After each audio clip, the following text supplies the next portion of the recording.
pernah meninggalkan harta.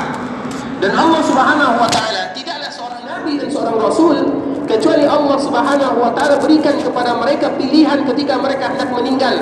Apakah engkau ingin bertemu denganku, kata Allah Subhanahu wa taala, atau kamu ingin hidup di dunia? Dan seluruh para nabi dan seluruh para rasul mereka menginginkan bertemu dengan Allah Subhanahu wa taala karena mereka mengetahui berjumpa dengan Allah Subhanahu wa taala adalah sebuah kemuliaan karena mereka sudah berjuang selama di dunia berdakwah di jalan Allah Subhanahu wa taala. Oleh karenanya para nabi dan para rasul mereka tidak pernah meninggalkan dinar dan dirham, tetapi yang mereka tinggalkan untuk umatnya. Dan juga Rasulullah sallallahu alaihi wasallam yang Rasul tinggalkan untuk kita adalah ilmu tentang agama Allah Subhanahu wa taala. Faman akhadahu akhadha bihazzin wafir. Dan barang siapa yang mengambil warisan para nabi, barang siapa yang mengambil warisan Rasul kita sallallahu alaihi wasallam, berarti dia sudah mengambil bagian yang paling besar di dalam kehidupannya.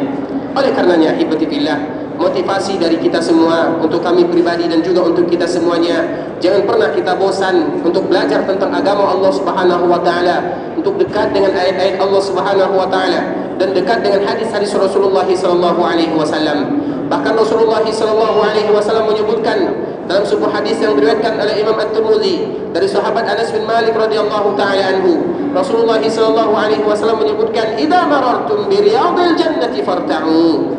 Apa kata Rasulullah sallallahu alaihi wasallam? Apabila kalian lewat di sebuah taman surga, farta'u, maka mampirlah di taman surga tersebut. Idza marartum bi riyadil jannati farta'u. Apabila kalian mampir lewat di sebuah taman ini adalah taman surga, farta'u, maka singgahlah di sana atau mampirlah di sana.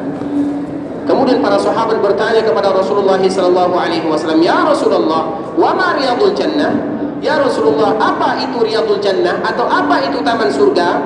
Maka Rasulullah sallallahu alaihi wasallam mengatakan, "Hilaqul zikir," yaitu halaqah zikir. Itulah taman surga yang sebenarnya. Dan juga para ulama, dan diantaranya adalah Ahmad Al-Harrani rahimahullahu ta'ala mengatakan, sesungguhnya di dunia ada taman surga.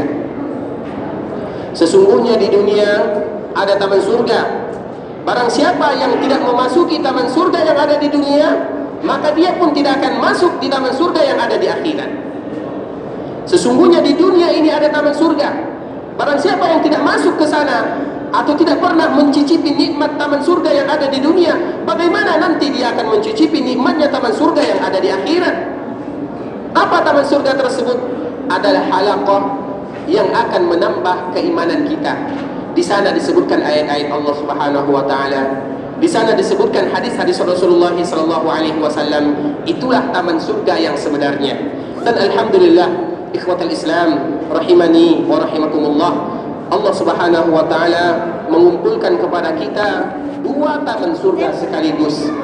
Ketika kita duduk di masjid Rasulullah sallallahu alaihi wasallam, Allah kumpulkan kepada kita dua taman surga. Yang pertama taman surga halaqah zikir. Kita duduk di masjid Rasulullah sallallahu alaihi wasallam, berkumpul di sini mendengarkan ayat-ayat Allah Subhanahu wa taala dan hadis-hadis Rasulullah sallallahu alaihi wasallam. Ini adalah taman surga yang pertama.